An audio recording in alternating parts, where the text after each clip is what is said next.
Good morning. Hi, my name's Chris Percival. I'm Senior Market Engagement Director with S&P Global Sustainable One, and it's a real pleasure to be with you all today on this panel discussing international standards update. So we're very lucky to have with us today Nikki Bartlett, Chief Impact Officer from CDP, Richard Barker, ISSB Board Member, that's the International Sustainability Standards Board, and Kaya Axelsson from the University of Oxford and Senior Fellow Strategy Advisor to the Race to Zero, the United Nations Race to Zero. So the purpose of this session is to essentially help us all understand the big picture, the direction of travel, and some of the key current priority considerations in the context of net zero and innovation, but the role of international standards. So I'm going to propose three observations, if you like, of where we are in this evolving agenda today. Number one is that for capital to shift at scale to drive net zero depends on the availability of high quality data and analytics to support effective decision making. The second proposition, if you like, is that in a global economy, there's a need for standard approaches to disclosure and to support consistent, comparable, and relevant insights for decision makers across all asset classes. And the third proposition is that we are currently seeing the emergence of standards, both normative frameworks, think of the TCFD, the Task Force on Climate-Related Financial Disclosures, and disclosure requirements, for example, the CSRD, the Corporate Sustainability Reporting Directive, which is part of regulation in Europe, which are nothing less than game changers. So with this esteemed panel, we're going to unpack this a little bit. I'm going to take a seat here and start the questions. So we're going to split this into three parts. The first part, I'm going to ask each of our panelists a question. Then I'm going to turn it over to you. And I think you've already understood how to submit your questions. We'll check it on Slido. And then we'll dig into some of the hot topics, the areas of opportunity. So firstly, Kaya, IFRS, SEC, ISSB, CSRD, TCFD, SBTI, ISO. It's pretty overwhelming, this sort of spaghetti soup of what's emerging in this ecosystem. Could you help sort of clarify and demystify this a little bit, but also specifically reference to how it relates to the work that you're deeply involved in, which is RTZ, the Race to Zero? Yeah, absolutely. Thank you for the question. I think the first thing we need to think about when we think about standards is what is the process a company goes through. So the Race to Zero has a set of criteria for that process: pledge, plan, proceed, and publish. And what the Race to Zero does, it's not a standard. It's an orchestration campaign that has pulled together all the voluntary initiatives, whether that be a financial organization initiative, whether that be a private sector organization initiative like the SBTI, and it pulls them together and it says, what are you all saying at the end of the day? Fundamentally, what do we need to do to get to net zero? And what are the common high-level criteria underneath that? So we have pledge as the first part of that process, and immediately, if you're thinking about what you have to pledge to get to net zero, you have to set a science-based target. So a lot of the pledge language, through wide consultation with Race to Zero members, also references back to the Science-Based Targets Initiative and their consideration of how to set a target. Within that, a net zero target is only credible as a long-term and future state. So we see an interesting evolution in the landscape and the understanding. Previously, people talked about carbon neutrality. Oh, well, if I just count up my emissions, invest in some voluntary credits, then I'm there, I've hit my target, I'm good to go, because we all want to hit our targets and on short timelines. But there's a fundamental understanding in the net zero landscape, thanks to the coalition that's built under the Race to Zero, and then other organizations like the International Standard Organization, the UN Secretary General's High-Level Expert Group, that actually net zero is difficult, it's a future state, and it includes a couple of key elements. So what my team at the University of Oxford has done is we looked at 33 voluntary initiatives and standards, and we mapped them all. We said, look, we know there's an alphabet soup out there, we want to make it easier for you. And what we found is that there is common agreement across this landscape of standards and voluntary initiatives on some very core and important themes. And people have yet to, I think, understand the importance of these things. So the acronym that I use is SCORE. Scope, which refers to making sure that there's no loopholes, that you cover all scopes, all 3 scopes, and all greenhouse gases. Coverage, which refers to the greenhouse gases. Short-term targets is also in scopes, making sure you've got your interim targets.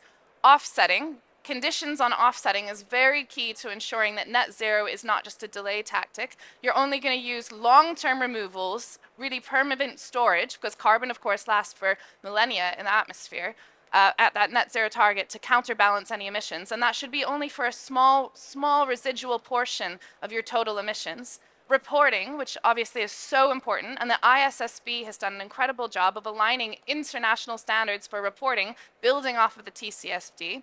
And then equity. We need to be considering how this is going to be a just transition for our workers. So if you're around a dinner table and people are like, what's the alphabet soup? What's the key common criteria across the standards landscape? You can tell them the acronym SCORE and go through that process with them. Excellent, thank you. ISSB came up in there. Richard, can you explain to us what is ISSB? What stage are you at, and why is it critical to supporting global interoperability? Right, how long have I got to do that? So 4 or 5 minutes. So the ISSB, the International Sustainability Standards Board, is a part of the IFRS Foundation. IFRS is the body that sets accounting standards, financial accounting standards globally. So it's the natural home for investor-oriented sustainability reporting. And our aim is to develop a global baseline for investor-oriented reporting that sits alongside our sister body, the International Accounting Standards Board, to produce a comprehensive set of disclosures for the benefit of investors. Noting that's a limited remit, right? It's a necessary but not a sufficient condition to get to zero or net zero, that you have good corporate reporting to investors, but it is an important part of the piece. So the global baseline for us is it's investor oriented. It's focused on disclosing all sustainability related risks and opportunities so that investors can understand what it is they're investing in. We're not a policy body. Our purpose is to generate disclosure, but there's an underlying theory of change, right? You get disclosure, and information into capital markets, the process of capital markets aligning towards a net zero transition becomes more feasible. So global is an important element of global baseline, and part of the global is simplifying the alphabet soup thing, right? It doesn't make sense to try to generate sustainability norms globally and have different standards in operation. It makes even less sense in sustainability than it does in financial reporting. So financial reporting can pretty much already have standardization. In sustainability reporting, when you report for a company's, the effect of sustainability on a company's performance and prospects, you're looking at its entire value chain. So all the way upstream and all the way downstream. And you can't have entities globally all looking upstream and downstream across their global value chains and all doing it on a different basis. It makes no sense. So a global baseline is a bit of a no-brainer. In terms of what the end game is in this process and where we are currently, the ISSB has incorporated what was SASB, the Sustainability Accounting Standards Board. So that no longer exists as a separate entity. It's incorporated integrated reporting, and it's incorporated CDSB. We have an agreement to work with CDP as a disclosure platform, which I'm sure you will say more about. So there's consolidation around the investor-oriented space. We have a memorandum of understanding with GRI, the Global Reporting Initiative. We see those two organizations as serving a different purpose, a different stakeholder audience, and those two purposes being complementary. We also see those two as being the two global standard setters in this space. So ultimately, that's the simplification. Added into this mix is European standards, ESRS, European Sustainability Reporting Standards, which are on their way. There, for us, is the key challenge of interoperability, right? Because European standards are requiring investor-oriented sustainability disclosures, and so are we, right? That's not particularly helpful, it has to be said. So we're working very closely with them to maximize the overlap between the two standards to make it lowest cost for preparers and for users and investors. and to provide a roadmap that explains where we're different and why we're different and what preparers should do about that difference. I think that's probably enough for now. Fantastic, Richard. I mean, look, this is such a critically important area from a user perspective. As the standardized information becomes available, it enables decisions that were not previously possible. So turning to you, Nikki, could you help us understand from CDP's perspective, you see the evolving landscape, different user perspectives.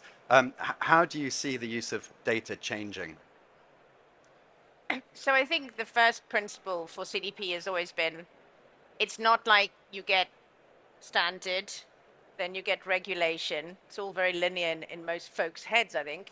And then you get perfect data, and then you get, ta-da, change. That's kind of actually not how the world works. The key principle for us is it's only useful if it changes decisions, right? So data in and of itself needs to do that. And the way in which so in other words, one of the places where that data is most used and should be used is actually in the disclosure themselves. So the practice of this is as important. So what it takes to disclose is as important as the perfect data that comes out the other side, because there isn't this uniform investor body that goes, right, rational decision, that's not how it works. So it's very much, and we often forget that the real capital allocation, where the emissions actually are, is in the real economy, right? It's that capital allocation that we're seeking to change the decisions of. And the finance sector can fuel that decision making, but it isn't the primary place. And I think it's often forgotten in this. So just what I always bring it back to, the point of this is the practice of it, the governance of it, the changes you need to make within a corporate, the data flows you need to have within the corporate before you even get to the perfect data on the outside. So this isn't about users on their own and perfect data. That's the first and most important thing. So I think the second I would always note is regulation isn't an end state. So you've got the standards bodies like the ISSB, and then you've got the regulators, and they take those standards, hopefully, and integrate them into their regulation. Now, ideally, they would take it perfectly wholesale. They never do. For any accounting standards, they never have, right? That's just fact. There's always a tweak or a change somewhere, which is why you end up in that interoperability space. A part of this gets done through making sure that we agree that this equals that, right? Alignment decisions, and then there is a series of stuff that gets done through the digital taxonomy space that actually makes those things, that interoperability, a reality. But it isn't an end state. You'll never have perfect regulation immediately. And regulation by its nature also needs to go through that circular. So you've got this building everyone to a standardized place, and then getting regulation to move up. So there's this notion that we're often faced at CDP, surely now, what's the point of voluntary disclosure? It's voluntary versus regulation. It's never been voluntary versus regulation for us. In many of the jurisdictions we work in, has had emissions reporting be mandatory, the United Kingdom, Japan. That doesn't stop CDP's system from moving forward, because the truth is it's always putting into practice better practice so that there is space for better regulation. So I'll leave it at that from a... Fantastic. And please do submit your questions on Slido. I haven't seen any come in yet, so I'm going to continue. I'd like to actually just to start with, just to see if there's any comments on what you've heard already. Pick up on, I couldn't agree more with what you just said. And from our point of view, in a sense, the optimal way to set standards is as a stimulant for evolving market practice, right? So to a degree, you set standards in response to what is already the norm, what's already in place. Yeah. And to a degree, you sort of nudge and direct the norm. But absolutely critical, this isn't going to work unless mandatory adoption goes hand in hand with voluntary adoption. And what you want is voluntary adoption that is trending in the same direction, right? So Yes. you have a sense of, we all know what good disclosure looks like, and we're figuring out along the way how we're going to get there, right? Yeah. So again, a core difference to the two sides of my operation, of ISB and ISSB, people know what financial reporting looks like, right? It's been around forever. We don't really yet know what good sustainability reporting looks like. We're still very much in the early days. And so practice is evolving, norms are evolving, systems, data and so on are evolving. And so having that sort of that mechanism that allows practice to develop in the right direction with a degree of certainty and planning is absolutely critical to the way that we are thinking. So our climate standard, just to finish off the S2, our climate standard, by design builds on TCFD, right? So it's already saying you've got TCFD out there. People have been experimenting with TCFD. It's a long way from perfect, but it's a long way from where we were before. So we have the exact same structure of governance, strategy, risk management, metrics, and targets, but we add a bit to it, right? It's pushing it along in a particular direction, but not in an overly prescriptive way. So, for example, we say you must report financed emissions. Taking your point about the real economy, but you must report financed emissions. If you're in the financial services industry, we don't say, and in detail, here's how you do it, because nobody knows yet how to do it. Exactly. And over-regulating would be the wrong thing to do. Yeah, I agree with that completely. The literature on the role of standards into policy talks about standards as a sandbox for experimentation, testing. There's a huge value in the voluntary initiatives, the leaders in this space testing something, thinking, oh, that scope 3 boundary, how did I set that? Discussing with each other. Then eventually the standards can try something, test it again, and the regulation can learn from that. If we fail to learn from that 22 years of learning from CDP, from the TCFD, then we won't be developing regulation that's based on the best of what the voluntary initiatives are doing. However, it is time for us to grow up and get out of that sandbox of standards and voluntary initiatives. We cannot afford 22 years more before we set strong normative regulation based on the science of what we need to do to get to net zero.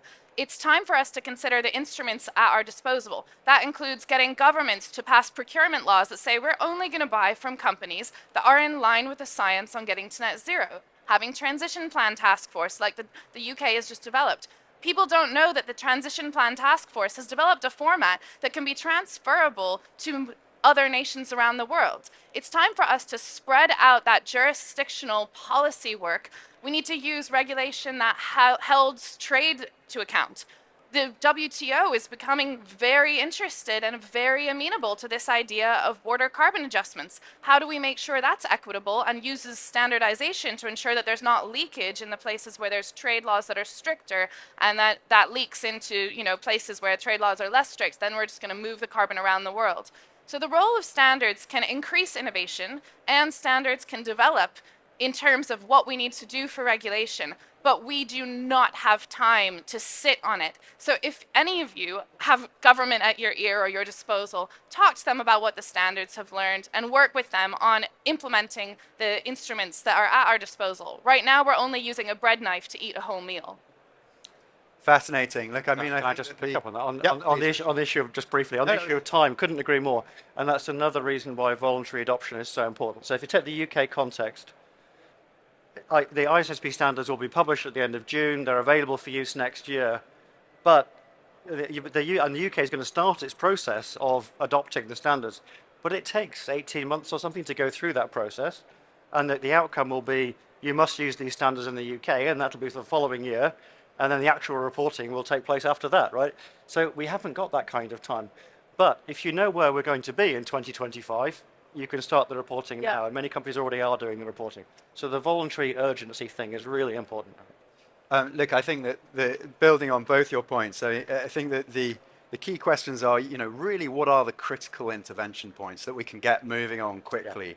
And also, what is sufficient? What is doing enough in that area? So I'd like to ask actually for maybe a comment first of all, from Nikki on, Scope 3. I mean, more than 3/4, according to your own analysis, more than 3/4 of emissions are in the supply chain, in the value chain. It's kind of the elephant in the room, but it's very, very difficult to approach.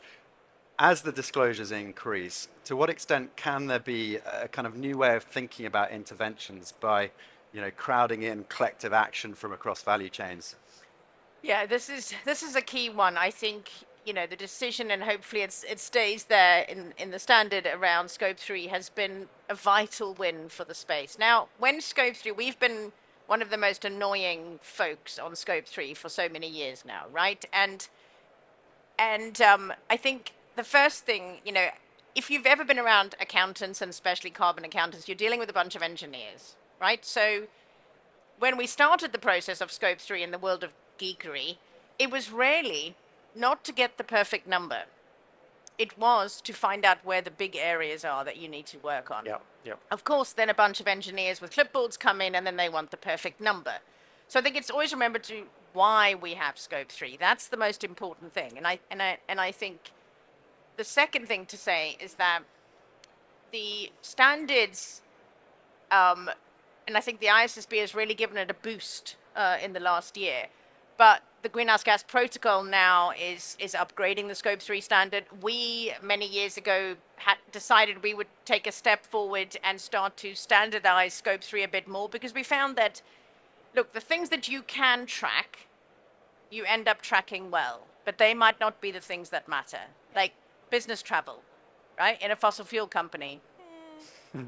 So, and so we decided actually there are 4 categories and 3 categories that matter across the board, and those are the ones we're going to score the most points around. And it has started to shift behavior, and every year we see an increase, but we're still only at about 30% of companies actually knowing what their full Scope 3 emissions are.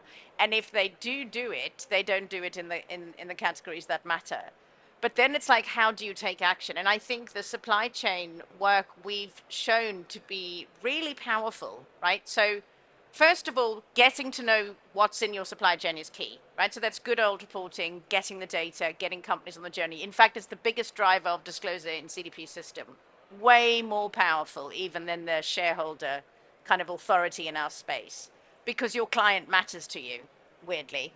And so, and especially in emerging markets, it has driven disclosure in a massive way. So you need the data, but then you need to be able to do something with that data. So we work with others to try and shift, whether it be how to get your suppliers to have 100% renewable energy, or whether it be how to ensure that because they've taken action, like setting a science-based target, they get better supplier finance, right? Which is something that actually the banks are seeing as a really good thing. So you need to get really creative. You need and working across supply chains, so bringing supply chains together, whether that be in a platform approach or whether it be in one company working across its value chain. That is the only way. But you can trigger so much more change. Yes. That's the extraordinary thing, because the ripple effect is quite immense.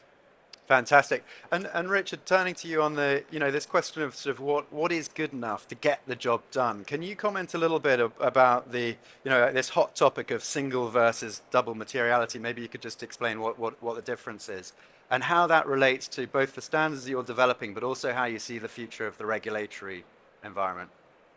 Okay, so on the topic of what's good enough to get the job done, and just picking up on what you were just saying, it's really, really important, I think, in the realm of sustainability reporting, not to think it's all about precision and engineering. So in corporate reporting, sort of historically in corporate reporting, financial accounting is about getting the right number, right? And every number that goes into your report gets added up into your earnings number. And if there's any margin of error anywhere, it shows up in the bottom line, right? And that's just simply not the case for sustainability reporting. And so if you're reporting emissions and you're reporting gender diversity and you're reporting, I don't know, pollution, you're not adding those things up to get to a bottom line. What you're doing is signaling whereabouts do I have sustainability related issues that I need to address. So it's really, really important that we don't make the perfect the enemy of the good, and we just get on with it and don't worry about getting on with it. I was at an event similar to this a few weeks ago with the CEO of a major insurance company who said, and insurance companies you'd expect would do sustainability reporting really well. It's their core business in some sense, right? And the comment was, our first sustainability report looking back was rubbish. and that's fine. That is the nature of it. So just start and carry on doing it. Okay, so on materiality, materiality is discussed way too often and almost always misunderstood. Yeah. So materiality is a property of information, right? So you have sustainability related issues that may or may not be important to particular stakeholder audiences. So the notion of materiality is information about something important to a particular audience. So for us, materiality is very simple. It's do investors care? basically, right? So information that goes into an ISSB report, or in the same as a current financial report, same as an SEC filing, is information that is relevant to investors in making decisions. Call it investor materiality if you like, but that's the notion of materiality. A very different lens would be if you're reporting to stakeholders who are affected by, impacted by the business in some way, and you're reporting to them as stakeholders and in their own right, as it were, then that's impact materiality. It's a different notion of who matters and why you're reporting to them. So the very same piece of information you might report differently to investors because you're explaining how we're going to carry on making money in the light of this sustainability issue, and you're reporting to other stakeholders and saying, how does this issue make your life worse or maybe better? Worse mostly, right, is the emphasis. Double materiality, which is what ESRS is doing explicitly, is both, right? So our reporting is you only report to investors. ESRS reporting is you report to investors and you figure out if stakeholders are impacted and you put both things together. And that's the interoperability challenge, right? Is to figure out when you're reporting under ISSB standards, how do you reconcile that with overlapping requirements that are not the same and that are broader in European standards? That's basically it. Very, very interesting. I mean, I've always thought it's a slight false dichotomy because, in a sense, if the destination is real zero or net zero, in a sense, that creates the framework into which all materiality plays. I mean, ultimately, if the activities of the corporation serve the activities of society more broadly, all of this goes away, right? If a company has an impact on its stakeholders and that impact affects its ability to make a profit, then you have an overlap, right? Then the way in which you adversely affect, global warming adversely affects society is relevant to your need to transition as an oil and gas business or whatever it happens to be. So an investor can care about an impact. So you could report an impact for the benefit of an investor, or you can report an impact for the benefit of those affected by the impact. But ultimately, if there's no externalities from corporate activity, it's all the same thing. Look, I mean, this relates strongly to transition plans. Yes. The UK are mandating transition plans. I expect that it's going to occur in many other jurisdictions as well. Can you comment on how you're seeing that kind of play out in terms of the time frame? Because you were mentioning the need for speed as well. Yeah, absolutely. So, I mean, the UK is sort of one of the first countries. There's a few other countries who are looking at mandating transition plans. And what that really reflects is a movement away from simply the numbers. We cannot have any more organizations that are simply siloing off their sustainability team into a group of greenhouse gas accountants who are not speaking to the rest of the organization. Ultimately, to Nikki's point earlier, what is critical is that if you're disclosing something, it's actually changing the way your business model works and the way that you're thinking as an organization. So transition plan frameworks are the government saying, not only do I want your emissions data, especially if you're a heavy emitting industry, I want your plan, because that helps me make policy. If a government doesn't know how various industries are going to transition, how can it know where to invest in the right technology? I like to give the example of on the board of the Smith School where I work, Connie Hedegaard had put together for Denmark, she had a requirement that it was all the industries had to come together with a path to net zero, a sectoral path to net zero. It turned out that they were all relying on the same resource of biomass. So then the government knew that and they said, shoot, these transition plans are not going to work. We're going to need to invest elsewhere. So it's a policy tool as well as a tool for corporations, and it helps organizations see themselves as a part of a system.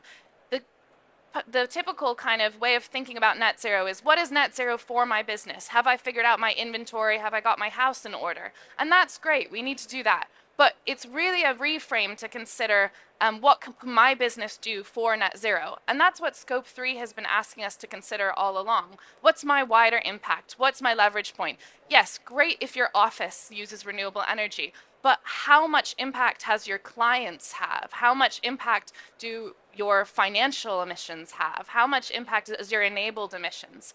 And transition plans help us think about kind of the whole spectrum in a more holistic way and consider if we are deeply off track, which we might find we are. Great.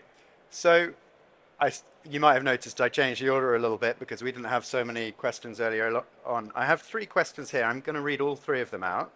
And so the first one is, are CDP planning a stripped-down, cost-free disclosure program for SMEs? The second one is, at the moment, are there enough sustainability professionals in the UK to help companies deliver sustainability reporting? And the third is, we hear much about carbon accounting and reporting, little about other fugitive GHG emissions. Where is the industry on measurement and accounting the others? So I don't know if who would like to pick up on one or other of those. I can answer the first one quickly. Yes, we're going to have a stripped down version for SMEs. Absolutely. At the moment, it's hell on earth for SMEs in our system. I have to be honest. We're investing in the system quite heavily now so that we can scale and have something that's simple and much more efficient for SMEs and for others to work through. Nothing can be cost free, but we're certainly going to have it, we are making it cost free in certain jurisdictions because we're getting sponsorship for that, because governments are paying for it, because we have a cost in our system. But what we're doing right now is investing in a way such that either banks and companies who have them in their supply chains will be paying, and also that it will be far cheaper for them to go through the process. So absolutely. Right. Rich, do you want to comment on essentially the need for a whole cohort of reporting professionals to meet the needs of ISSB and others? Yeah. There's no question that there is a massive pending skills gap. There already is a skills gap. Yep. And there's also, I think, no question in my mind that the UK is very well placed to fill that gap. I think this is what you see in this event today is this is a really strong place to see opportunity in all of this. And this is I think, really important. Our disclosures are sustainability-related risks and opportunities. You hear so much more about risks, of course, because those who are adversely impacted currently by by transition are those who are going to shout loudest, and the emphasis is going to be on risks and downside and so on. But the opportunities here are enormous, and the bigger picture has to be one of net opportunity, because if you take a choice between a future state of the world that's sustainable and one in which we've destroyed the planet, this one is worth more, right? And so the net opportunity is a positive one. And the opportunity in the UK, especially in professional services, I would say, because that's what the UK, one of the things the UK does really well, and the city does really well, is enormous. Education as well. So the combination of those things is very powerful, I think. Yeah, if I can build on that, I mean, you mentioned the Transition Plan Task Force. So I was co-chair of Working Group 3 with the Financial Conduct Authority, and it was such a pleasure to be on it. Like, it's one of the things we might not be the best at everything on the soggy island, but bean counting and the highest ambition towards that is amazing. We had companies in the room, auditing professionals in the room, the regulator in the room, Oxford in the room, NGOs in the room, and the speed with which we moved. I think there's a really, it's obviously not in the sexiest of things, but it's the capabilities and the capacity that can be grown and are being grown in the UK because of this pushing ahead on things like transition plans. Yeah. But I wouldn't underestimate the gap we have there. Yes. So globally, we looked at just in basic TCFD even, right? We looked at the G7, we looked at the major indices in the G7, and we tracked companies that we had in our system against those indices and against TCFD. And not one index, and for Europe, we took an index that covers 17 countries. Not one index had more than 19% of their companies disclosing fully against TCFD yet, right? Now for transition plans, it's way worse. But it's still a new area. It's very leading for companies to be ahead of the game here. But 4,000 companies disclosed to us last year that they have a low carbon transition plan. But against the framework we have, which we've mapped against ISSB, with which we've mapped against GFANS, everyone on transition plan indicators and the TPT, we only see that literally, I think it's 81 of the 4,000 actually even yet report against those indicators. Yeah. So I think there's a huge gap yet between this practice, and the regulation is going to have to speed that up. Yeah, Nikki, we find the same. So we have a tracker called the Net Zero Tracker, And what we show is that 50% of the Forbes 2000 list has a net zero commitment, but only less than a fifth of those even meet the minimum criteria of the race to zero in terms of the robustness of their public strategy. So it's really time to roll up our sleeves and do the planning work. That very interesting. Now we're coming to time, so I'm going to ask all three of you to share a last comment on, the theme of this event is innovation and zero. So I'd like to hear your thoughts on really tying back this international standards update to that theme. And I'll just start by sharing my observation, which is, this is an incredibly leading global panel of experts on the technical challenges and solutions around reporting. The real opportunity comes in, well, how do you apply these insights? This is actually, we're going to see, a fundamental transformation of the global economy towards net zero if the commitments that have been made are pursued. And it's really only on the basis of these foundations that can be achieved. So although it's a little bit dry, a little bit technical, a bit in the weeds, it's happening, it's moving. This standards space is really creating the rigor and the momentum that's needed to make that subsequent economic transformation real. So I'd like to just ask each of you to also just share a final comment, please. Richard. Yeah, so on the notion of innovation, you talked about not underestimating the skills gap that we have. That's a very British way of putting it, right? And for me, I think it's very clear that there is huge opportunity here. It's also very clear that the UK is in a very strong position. If you think about the sort of cluster of NGOs, other organisations that have been working in this space in London for a long time, you think about the quality of the higher education sector and so on, the quality of professional services and so on in the UK, the opportunity is huge. What the UK is not good at historically is going from being really good at starting stuff to scaling up. And that's about realizing the opportunity. So actually, for me, the biggest risk for me, from the point of view of this context here, is not thinking big enough about the opportunities associated with this space, because they're enormous. Yeah. Agreed. I think the most exciting thing is the name of this, whole festival thing, which is zero, innovation zero.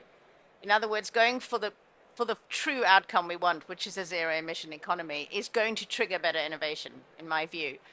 It's consistently companies, and yes, they are reporting to their investors, so this obviously that you're going to have to kind of downgrade some of these numbers, but consistently there are 10 times more opportunities reported to us from a financial implication perspective compared to risk by those companies who have gone all in.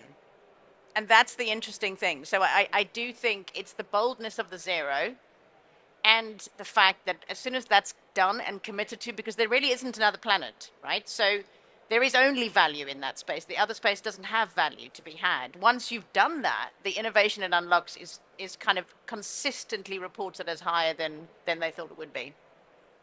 Yeah, I'll just add some evidence to support what my two panelists have said, which is that innovation and sustainability standards are tied. I read a research paper recently that the adoption of the 14001 Environmental Management Standard of ISO was directly and significantly correlated with an increase in patents in that country, in those countries that adopted 14001 widely in regulation. And then I think about what the new IWA 42 net zero guidelines, how much more robust those are as an environmental standard, and what kind of innovation could come from that challenge, that push. I will say that I think that we're not taking enough risks, and with those, we're not going to meet the opportunities. Some economic modeling out of the University of Oxford shows that we could save 12 trillion globally by investing quickly and going big on renewables today. But we're on a business as usual metric that's going to lose out on those global savings.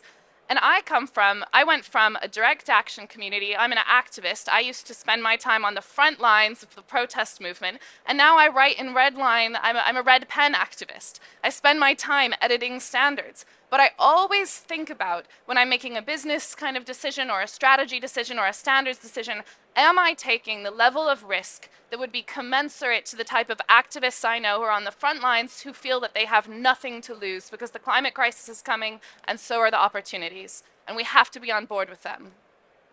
Great, and what a great note to finish on as well. So I think I'd like to ask you to join me in thanking Kaya, Nikki, Richard for all your comments.